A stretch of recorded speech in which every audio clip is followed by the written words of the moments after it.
오늘은 기도의 세 번째 시간입니다. 예전에 제가 알고 있던 한 집사님께서 중학생 아이가 하도 말을 듣지 않자 너무나 답답하고 속상한 마음에 이렇게 푸념을 했다라고 해요. 야, 내가 너를 위해서 새벽마다 얼마나 간절히 기도하는 줄 알아? 너 간절히 기도한다는 말이 무슨 뜻인지 아니? 간이 저리도록 기도한다는 뜻이야. 그러면 좀 엄마 생각해서라도 말도 좀 듣고 공부 좀 열심히 해야지. 이렇게 푸념을 좀 했다라고 해요. 이 간절히가 진짜 간이 저리도록 기도하는 것인지는 잘 모르겠지만 아무튼 그렇게 이야기를 했다라고 합니다. 여러분, 우리는 그냥 기도하는 것보다 간절히 기도하는 것이 이 기도 응답에 더 효과가 클 것이다라고 믿는 경향이 있지 않습니까? 그래서 오죽하면 지성이면 감천이란 그런 말도 우리 가운데 있지 않겠어요? 여러분은 좀 어떻게 생각하세요? 간절히 기도하면 응답이 더 빨리 온다. 손. 그렇게 생각하시는 분. 그러니까 어떻게든 때를 쓰라. 우리가 이렇게 기도에 대해서 이해를 하고 있지 않습니까? 실제로 성경에 보면 그냥 기도하는 것보다는 더욱더 뜨겁게 열심히 기도하라는 가르침을 줍니다. 예를 들면 빌립보서 4장 6절 말씀 같이 한번 읽어볼까요? 시작. 아무것도 염려하지 말고 다만 모든 일에 기도와 간구로 너희 구할 것을 감사함으로 하나님께 아뢰라. 저 화면 띄워주세요. 여기서 보면 기도라는 단어와 간구라는 단어와 맨 마지막에 있는 하나님께 아뢰라라는 단어가 다 헬라 원문으로 크레센토처럼 쓰였습니다. 우리 크레센토 뭔지 아시죠? 점점 세게라는 거예요. 그러니까 어떻게 하라는 겁니까? 응답이 없을 때 점점 어떻게 기도와 간구와 아뢰므로 기도의 강도를 더욱더 세게 하라. 우리에게 그렇게 말씀하고 있다는 거예요. 그래서 우리는 그렇잖아요. 집사님, 기도 응답 아직 안 왔어? 열심히 부족해서 그래. 지레 포기하지 말고 더 간절히 기도해봐. 이런 말들 하잖아요. 그래서 작전 기도를 하고 산기도 올라가고 철야 기도를 하고 그렇게 기도를 해요. 근데 여러분, 제 말을 오해하지 말고 들으세요. 여러분, 제가 지금 이 간절한 기도의 무용론, 그러니까 이 쓸모없음에 대해서 이야기하는 것 절대 아닙니다. 여러분, 간절히 기도하지 말라 그 말 하는 것 절대 아니에요. 저도 굉장히 간절히 기도하는 사람이에요. 기도회를 인도회 할 때나 저 개인적으로 기도할 때도 간절히 기도해요. 마치 수로보니게 여인처럼 어떤 일을 앞두고는 정말 끝까지 포기하지 않고 그 부르짖는 기도로 기도하는 사람이고, 그런 기도 가운데 응답하시는 하나님을 얼마나 많이 체험했는지 모릅니다. 그런데 제가 오늘 이 시간 우리 성도분들께 드리고 싶은 말씀은 뭐냐면, 그렇게 우리가 열심히 기도하는 중에서도 이 기도 응답에 대한 본질적인 부분이 무엇인가는 우리가 반드시 알아야 된다는 것입니다. 여러분 아세요? 기도 응답의 비결이 무엇인지. 여러분 기억하십시오. 이 기도 응답의 비결은 우리의 노력이나 우리의 끈질김이나 우리의 간절함에 있는 것이 아니라 마치 근본적으로 하나님의 자비로우시고 신실하신 성품에 뿌리를 두고 있다. 바로 이것입니다. 한마디로 내가 간절히 기도해서 내가 기도한 그 기도의 공력 때문에 응답이 이루어지는 것이 아니라 마치 무속신앙처럼 비나리 아니면 그 말씀에도 나오잖아요. 이방인이 중원부원하는 기도처럼. 그런 내 기도의 공력 때문에 응답이 이루어지는 것이 아니라 무엇 때문에요? 바로 그 하나님의 신실하신 성품 때문에. 믿습니까? 아멘. 이 하나님의 신실하신 성품 때문에 간절한 우리의 기도에 하나님께서는 응답해 주신다라는 것이에요. 만약에 한번 생각해 볼까요? 기도 응답의 비결이 우리의 노력이나 집중력에 달린 문제라면 여러분 어떤 일이 발생합니까? 먼저 기도 응답이 우리 인간의 자랑거리가 되고 맙니다. 내가 열심히 기도해서 그래. 뭐가 앞장서요? 내가가 앞장서는 거예요. 우리 주변에서 이런 이야기들 우리 종종 듣지 않습니까? 무슨 어려운 일을 만났는데 철야기도 하니까, 열심히 내가 막 새벽기도 나오니까, 작정해서 기도하니까 자녀가 좋은 대학 다 붙고 사업 대박 나고 일이 잘 풀렸다라는 마치 이런 간증 같은 자랑거리 말이에요. 자랑거리. 내가 간절히 기도했기 때문에, 강조점이 뭡니까? 했기 때문에, doing, 무엇을 하다에 집중이 되어지는 거예요. 근데 여기서 우리가 조심할 것이 무엇이냐면, 이것은 우리 인간 본성 안에 깊숙하게 자리 잡고 있는 행위 구원의 또 다른 모습이 될 수 있다라는 것입니다. 또한 기도 응답이 노력이나 성실함 또는 나태함이나 불성실함, 여기서 기도 응답이 갈린다라고 생각해 보세요. 여러분, 그래 버리면 이 기도 응답의 중요한 열쇠는 하나님이 아니라 무엇이 되는 겁니까? 나의 노력과 성실함의 결과가 되어버리는 거 아닙니까? 제가 그래서 전에 한번 말씀드렸잖아요. 이 불교는 기독교의 열심과는 비교도 안 될 정도로 간절해요. 간절해요. 여러분, 제가 예전에 새해 첫날 산봉우리에 올라가 본 적이 있어요. 깜짝 놀랐습니다. 정말 수십 명의 사람이 회색의 승복을 입고 거기서 100배, 1000배, 3000배 절을 합니다. 지성이면 감천이라고 땀을 비 오듯이 뻘뻘 흘리면서 그 한겨울에, 여러분, 그 믿음이 얼마나 대단한지 몰라요. 간절함으로만 따지면, 그 기도의 공력이라는 것만 따지면 기독교는 불교는커녕 천주교에도 못 미칠 거래요. 여러분, 천주교가 얼마나 열심히 기도한 줄 압니까? 여러분 중에 혹시 3000배 하시면서 기도해 보신 분 계십니까? 매일 새벽마다 정한수 떠놓고 새벽 4시마다 기도해 보신 분 계세요? 제가 예전에 그 신심 있던 불교 신자였다가 기독교로 개종했던 그 집사님을 신방한 적이 있는데 그런 이야기를 하시더라고요. 목사님, 교회는 기도한다는 소리 어디 가서 하지 마세요. 그런 이야기를 하더라고요. 여러분, 기도의 열심으로만 따지면 기독교보다 열심인 종교가 얼마나 많이 있어요. 그런데 다른 종교가 말하고 있는 것처럼 기도 응답이 단지 내가 열심히 한 결과로 얻어지는 것이라면, 여러분, 이건 뭐라고요? 이것은 인간의 행위 구원론일 뿐이라는 것입니다. 여기에 대해서 우리도 깊이 생각해 봐야 돼요. 기도의 응답에 대한 비결이 과연 나의 간절함에 있는 것인가? 이런 기도에 대한 잘못된 생각은 오늘 우리가 읽었던 이 본문의 이야기를 우리로 오해하게 만들었습니다. 여러분, 이 이야기 너무나 우리가 잘 알고 있는 이야기죠. 우리는 보통 이 이야기를 읽을 때 어떻게 여러분들은 이해해 왔습니까? 아마 이렇게 이해를 했을 것 같아요. 캄캄한 밤, 어느 중동의 한 마을에 집들의 불은 다 꺼져 있고 사람들은 이미 잠자리에 든 지 오래예요. 한참 꿈나라를 신나게 여행하고 있는데 느닷없이 불청객 하나가 나타나서 집 문을 두들기는 거죠. 그래서 놀래서 나가 보니까 누군 거예요? 한밤중에 오래된 벗이 찾아온 겁니다. 여러분, 성경을 보면 그 열처녀 비유도 그렇고 그 신랑의 비유도 그렇고, 여러분, 손님이 왜 한밤중에 자꾸 찾아오는 겁니까? 혹시 그런 궁금증 가져본 적 없어요? 왜 한밤중에 찾아올까? 여러분, 그 이유는 중동의 날씨가 낮에는 너무나 뜨거워서 여행 자체가 안 돼요. 걸어갈 수가 없습니다.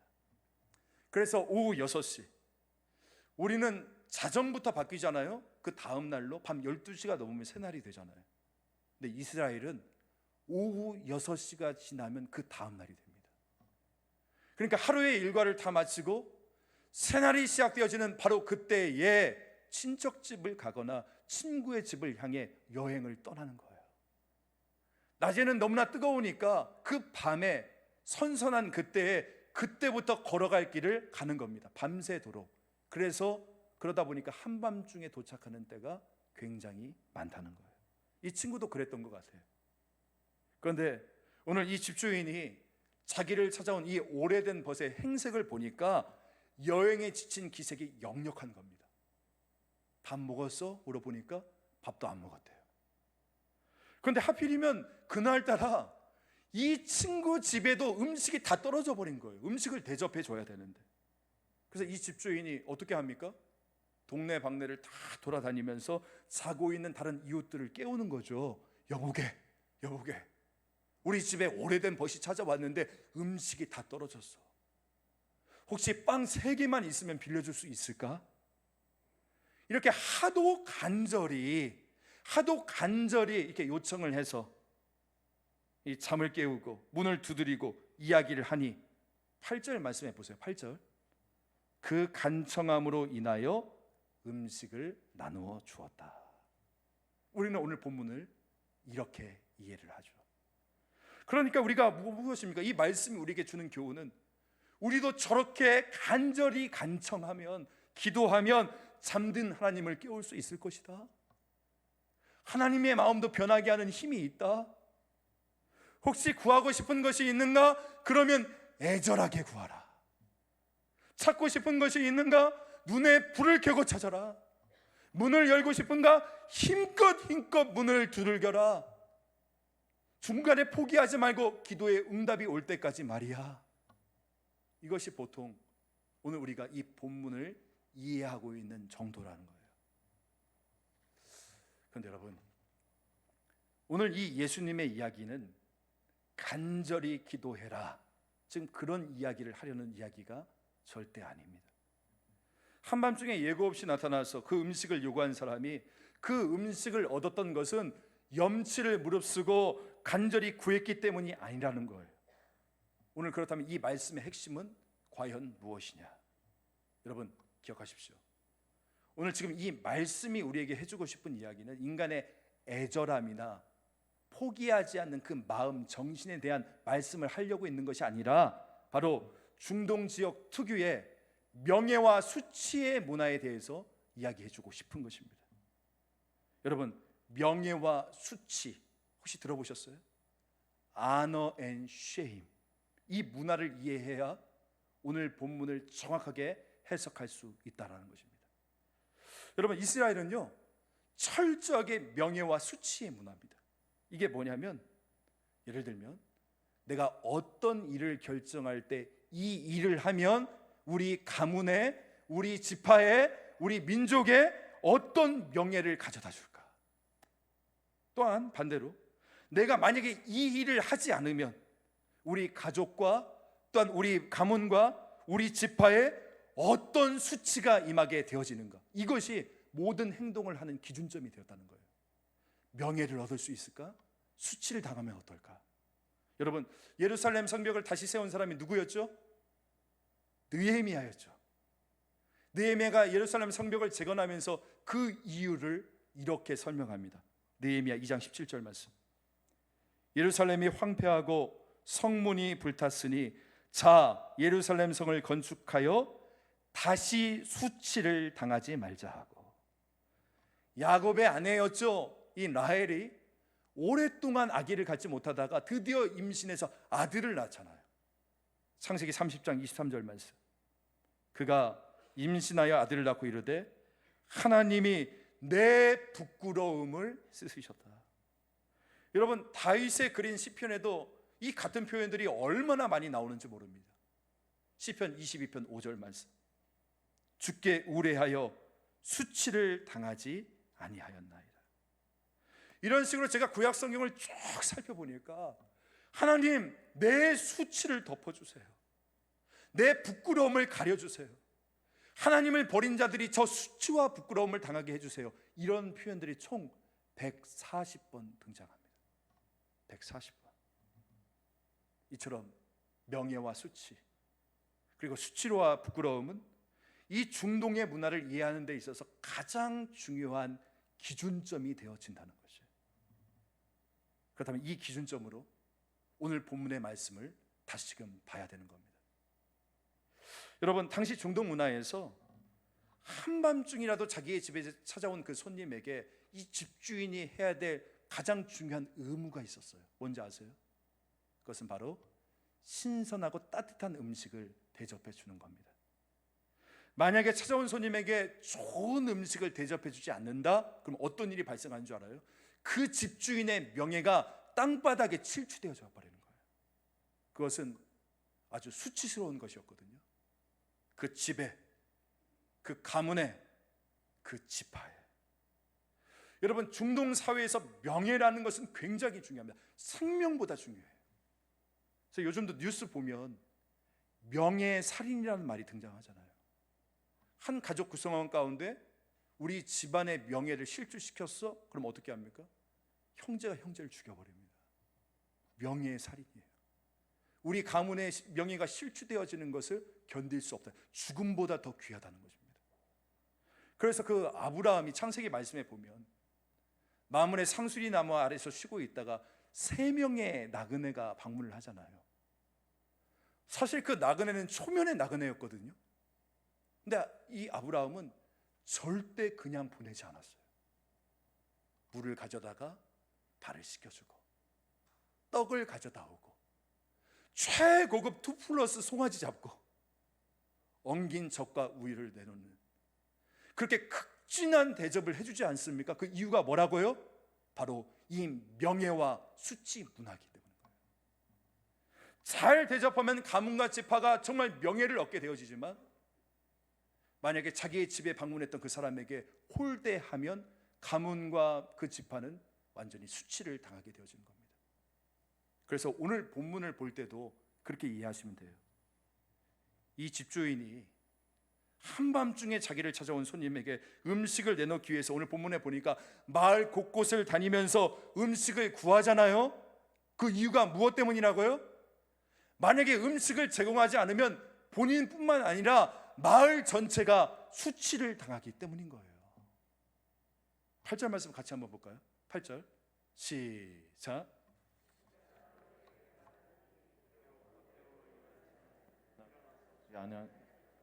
그 간청함을 인하여 일어나 그 요구대로 주리라. 여러분, 여기서 화면 다시 한번 띄워주실까요? 여기서 우리가 본문을 해석하는데 가장 중요한 키포인트 2가지가 있습니다. 그것은 무엇이냐면 저 앞에 나와 있는 그라는 것과 뒤에 있는 간청함이라는 거예요. 먼저 여기서 말하는 그는 누구냐, 이걸 우리가 먼저 알 필요가 있고, 그 다음에 간청함의 뜻은 과연 무엇인가, 이걸 이해할 때 오늘 본문의 이야기를 우리가 정확하게 알 수 있습니다. 먼저 한글 성경에 보니까 그라고 나왔어요. 그런데 헬라어 원문을 보면 그의 간청함이라고 나옵니다. 그러니까 그 사람의 간청함이라는 거예요. 그 사람의 간청함. 그렇다면 그 사람은 누군가? 사진 한번 보여주실래요? 자, 우리 사진을 한번 계속 띄워주셨으면 좋겠는데, 전통적으로 성경학자들은 여기서 말하는 그의 간청함, 그를 누구라고 봤냐면 지금 저 밑에 있는 사람이 있죠. 자기네 집에 손님이 찾아왔는데 음식이 없어. 그래서 어쩔 수 없이 음식을 구하기 위해서 다른 마을 친구의 집을 가서 문을 두드리고 있는 저 밑에 있는 사람을 그라고 봤어요. 그의 간청함 때문에. 그래서 오늘 8절 말씀에 보니까 그의 간청함으로 인하여 요구를 들어주었다, 이렇게 전통적으로 해석을 해왔거든요. 근데 요즘 들어서 현대 성경학자들은 여기서 말하는 그는 누구냐, 바로 사진 한번 다시 한번 띄워주실까요? 저 밑에 있는 사람이 아니라 바로 누구냐면 저 위에 있는 사람이라고 이야기합니다. 그러니까 빵을 빌리기 위해서 저 사람이 와서 방 문을 두들기면서 잠을 깨우잖아요.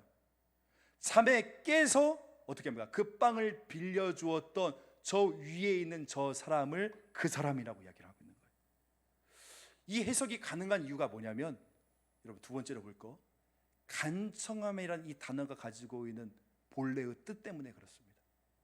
여러분, 한글 성경에는 간청함이라고 나오니까 우리가 어떻게 읽을 때 이해합니까? 아, 간절한 청함, 끈질긴 요구, 포기하지 않는 정신, 우리가 그렇게 이해를 하잖아요.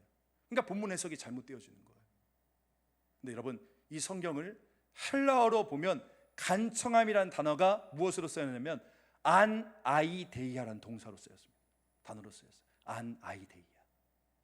그래서 이 안이라는 것은 무엇을 당하지 않다, 피하다, 이런 접두사 안이 쓰였고 뒤에 아이데이아는 수치라는 단어예요. 그러니까 이 뜻이 무엇입니까? 안 아이데이아, 수치를 당하지 않는. 여러분, 수치를 당하지 않는 것을 이것을 뭐라고 이야기할까요? 저는 이렇게 표현하고 싶어요. 명예로움이라는 거예요. 명예로움. 그래서 여러분 지금부터 8절 말씀을 볼 때 그의 간증함으로 인하여라고 해석하지 말고 그의 명예로움으로 인하여, 그가 수치를 당하지 않기 위하여 요구대로 주었다라고 해석하시면 됩니다. 그러니까 오늘 본문의 내용이 무엇이냐 기억하십시오. 오래된 벗이 집에 찾아왔어요. 음식이 없어요. 대접해 주어야 되는데, 그래서 어떻게 합니까? 그 집주인이 밖에 나가서 다른 마을 친구의 문을 두들기는 거죠. 집의 문을. 근데 그 집주인은 어떻게 하고 있어요? 자고 있어요. 그러니까 내가 자고 있으니까 문을 두들기는데 이것을 거절할 수도 있잖아요. 근데 거절하면 어떻게 되어집니까? 그 본인과 마을 전체의 명예가 무너지게 되어지는 거예요. 그래서 그 사람이 8절 말씀에서 이렇게 이야기하는 거예요. 너와 벗됨으로 인하여 내가 너에게 빵을 주는 것이 아니라, 만약에 내가 너의 그 요청을 거절하면 나뿐만 아니라 우리 가문 자체가 수치로움을 당하기 때문에 8절 말씀 보세요. 그 수치로움을 당하지 않기 위해서 뭐 한다고요? 너의 요구에 따라 내가 빵을 내어준다라고 이야기를 하고 있는 것입니다. 이것이 바로 예수님의 오늘 본문에 대한 해석이 되어지는 것이에요. 여러분, 오늘 본문을 이렇게 시각으로 볼 때 우리는 기도에 대해서 전혀 다른 관점으로 바라볼 수 있게 되어지는 겁니다. 여러분, 우리가 하나님께 기도드려서 응답 받으리라고 확신할 수 있는 이유가 무엇입니까? 내 간절함 때문에? 내가 끈질기게 기도했기 때문에? 아니죠. 바로 우리가 하나님께 기도를 해서 응답을 받을 수 있는 이유는 바로 선하시고 자비로우신 하나님의 신실한 성품에 기초하고 있기 때문이라는 거예요. 우리 하나님께서는 어떤 분이시냐? 자기의 명예를 위하여, 자기의 이름의 영광을 위하여 하나님께서는 우리 가운데 기도의 가운데 응답하시는 분이시라는 것입니다. 여러분, 하나님의 이름이 뭡니까? 우리는 하나님을 뭐라고 불렀죠? 하나님은 선하시고 자비로우시고 신실하신 하나님이에요. 하나님의 이름은 하나님 그 자체가 되어지거든요. 하나님께서 우리의 기도 가운데 응답하시는 이유는 무엇이냐? 다른 거 아니에요.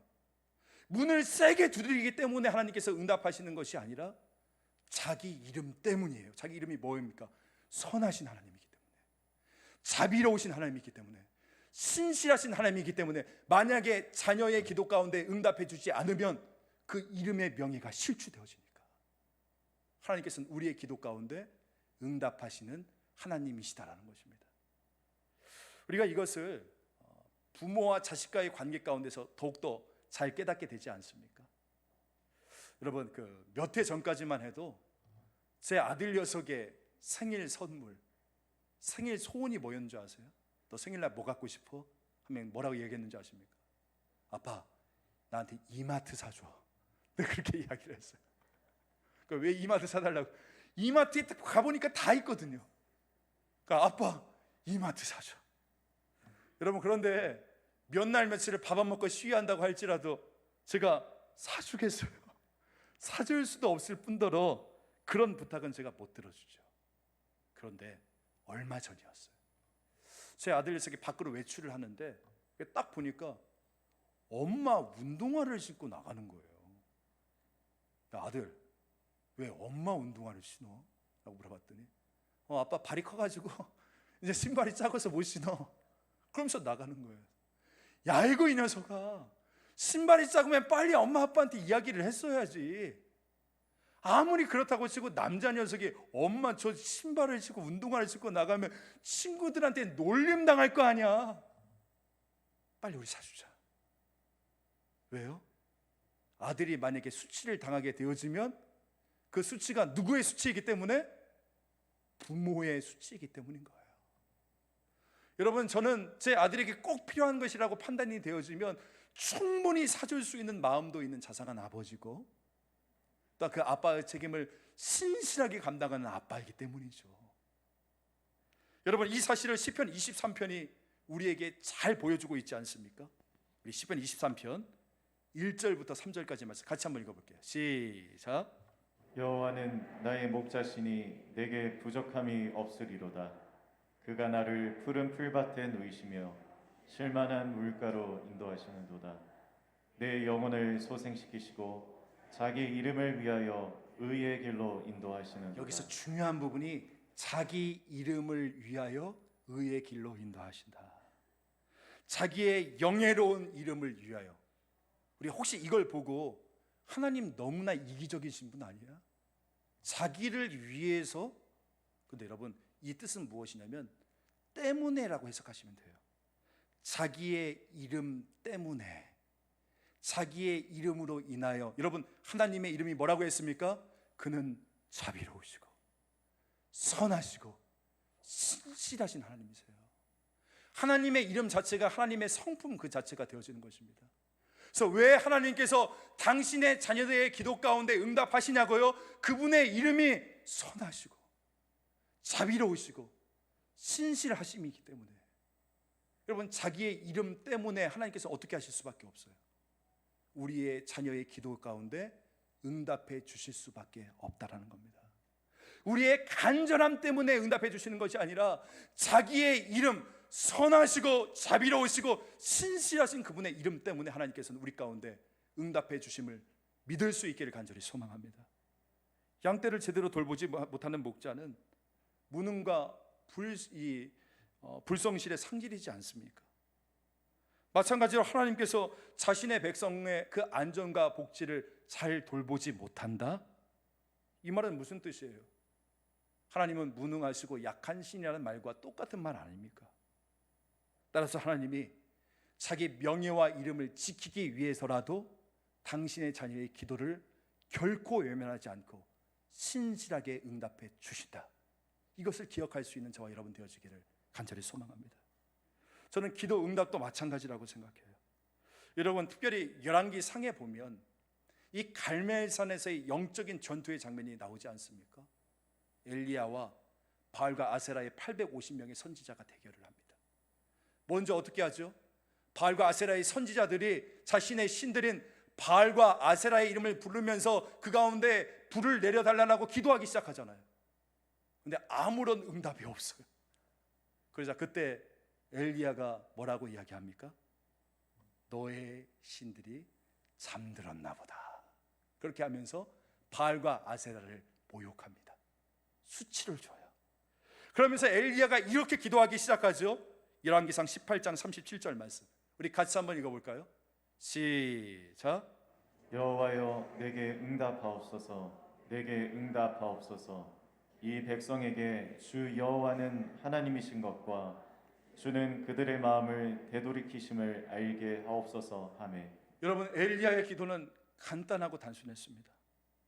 바알과 아세라의 사제처럼 시끌벅적 퍼포먼스도 없었어요. 장황하고 늘어지는 기도도 하지 않았어요. 단지 뭐라고 기도했습니까? 하나님, 하나님께서 하나님 되심을 우리에게 보여주시옵소서. 이렇게 기도했을 뿐이에요. 아버지여, 이름이 거룩히 여김을 받으시고, 이름이 거룩히 여김을 받으시고, 나라가 임하옵시고, 하늘에서 그 뜻이, 주님의 뜻이 하늘에서 이루어진 것처럼 땅에서 이루어 주시옵소서. 이렇게 기도했을 뿐입니다. 근데 바로 그 순간에 그 기도에 대한 응답으로 하늘로부터 진짜 불이 내려와서 온 제단을 다 불살라 버리지 않았습니까? 여러분, 바로 이것이 저는 하나님 백성의 참 기도의 모습이라고 생각을 해요. 기도할 때 진짜 중요한 것이 무엇입니까? 기도의 태도도 중요하고 기도의 열심도 중요합니다. 여러분, 열심히 기도하지 말라는 말이 아니에요. 열심히 기도해야 되지만 이보다 더 중요한 것은 우리가 하나님에 대한 얼마나 바른 지식을 가지고 있고 그 지식의 근거에서 어떻게 우리가 얼마나 하나님을 신뢰하고 있느냐, 이거 아니겠습니까?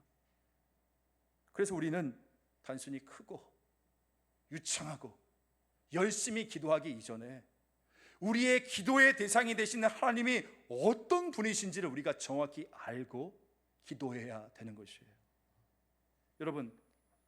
여러분은 여러분이 알고 있는 우리 아버지 하나님 어떤 분이시라고 여러분들은 말하실 수 있겠습니까? 저는 이렇게 고백할 것 같아요. 우리 하나님은 나에게 한 번도 실망을 주신 적이 없으시고 언제나 공평과 은혜로 지키시는 신실하신 나의 하나님이시다. 저는 이렇게 고백을 합니다. 여러분, 우리가 기도하는 분, 우리의 기도를 들으신 하나님께서는 자기의 명예, 자기의 이름을 소중히 여기시는 분이세요. 그래서 하나님은 자신이 우리의 기도에 신실하게 응답하지 않으면 자신의 이름이 수치를 당한다는 것을 누구보다도 더 잘 알고 계신 하나님이십니다. 그래서 우리의 기도에 가장 올바른 방식으로 응답해 주시는 거예요. 사랑하는 성도 여러분, 자신의 이름 때문에, 자신의 명예 때문에 자녀의 기도에 응답하시는 그 하나님을 여러분 믿으시고 하나님의 성품에 대한 확신으로 기도의 자리에 나올 수 있는 저와 여러분 되어지기를 간절히 소망합니다. 열심은 그 다음이라니까요. 제가 오랜 방황의 시간을 끝내고 목사 안수를 받았을 그때쯤이었어요. 자, 어머니하고 통화를 하는데 어머니가 그런 이야기를 하시더라고요. 송 목사가 뱃속에 있을 때 사무엘 같은 아이를 달라라고 눈물로 그렇게 기도했어. 하나님께서 그 기도를 들어주신 것 같아요. 얼마나 감개무량한지 모르겠어. 이 이야기를 제가 목사 안수를 받을 때 이야기를 해주시는 거예요. 돌아보니까 도중에 중단과 포기하고자 하는 그런 마음들도 굉장히 많았지만 하나님께서는 결국 저를 그 자리까지 인도해 주셨더라고요. 제가 그날 절실하게 깨달은 것이 있어요. 그것은 바로 무엇이냐면 우리 하나님이 얼마나 신실하신 분이신가, 이것을 다시금 깨닫게 되었습니다. 여러분 기억하세요. 우리가 하고 있는 이 기도 하나님께서 하나도 놓치시지 않으세요. 그 모든 기도를 기억하시고 자기 이름으로 인하여, 자기 이름 때문에 오늘 우리의 모든 기도 가운데 응답하신 그 하나님, 그 하나님을 바라볼 수 있는 저와 여러분 되어지기를 간절히 소망합니다. 잊지 마세요. 그리고 기도할 때 붙드십시오. 사람은 충분히 신실하지 못해도 하나님은 자신이 한번 약속하신 것을 반드시 지키시기 위해서 무엇이든 이루시고 하시는 분이시라는 것을 반드시 기억하십시오. 여러분, 기독교는 당신의 믿음이 얼마나 크냐, 이걸 질문하지 않아요. 기독교의 핵심은 당신의 믿음의 대상이 하나님을 당신이 어떤 분으로 알고 있느냐, 이것을 우리에게 질문하고 있습니다. 따라서 우리의 기도의 대상이 되시는 하나님 아버지가 어떤 분인지를 여러분이 아는 것이 중요해요. 우리 하나님 어떤 분이십니까? 신실하시고 선하셔서 자기의 이름 때문에, 자기의 영광 때문에 오늘 우리의 기도 가운데 반드시 응답하시는 그 하나님, 그 하나님에 대한 분명한 확고한 믿음을 가지고 나아갈 수 있는 저와 여러분 되어지기를 간절히 소망합니다. 말씀을 정리할게요. 여러분, 오늘날 우리의 기도가 성취되는 이유는 우리 자신에게 그럴 만한 가치가 있거나 공적이 있어서가 아닙니다. 우리의 됨됨이와는 상관없이 그 하나님의 신실하신 성품 때문이에요. 그 신실하신 하나님의 그 이름 때문에 오늘 우리의 기도 가운데 응답하시는 줄 믿으실 수 있길 간절히 소망합니다. 그래서 그 신실하신 하나님께 오늘도 응답의 확신을 갖고 그의 이름에 의지하여 다시 한번 기도하며 나갈 때 그 응답의 축복을 누릴 수 있는 제가 되고 여러분이 되어지기를 주 예수 그리스도의 이름으로 간절히 소망합니다. 아멘. 하나님 아버지 감사합니다. 다시 한번 오늘 이 시간 이 말씀을 통해서 우리의 기도가 성취되는 이유는 우리 자신에게, 우리의 간절함에, 우리의 집중력에, 우리의 끈질김에 있는 것이 아니라 우리의 됨됨이와 상관없이 우리의 기도를 받으시는 하나님이 선하시고 신실하신 하나님이 때문이심을 다시 한번 깨닫게 하시니 참으로 감사합니다. 우리가 믿고 섬기는 하나님은 자기의 명예를 위하여 그 이름 때문에 당신의 백성의 기도에 반드시 응답하시는 분이시라는 것을 믿고 그 신실하신 하나님께 오늘 또 응답의 확신을 갖고 그 이름 붙들고 나아가서 그래서 응답의 축복을 누릴 수 있는 우리 모두들 될 수 있도록 아버지여 역사하시고 함께하여 주시옵소서. 감사드리며 구주 예수 그리스도의 이름으로 기도합니다. 아멘.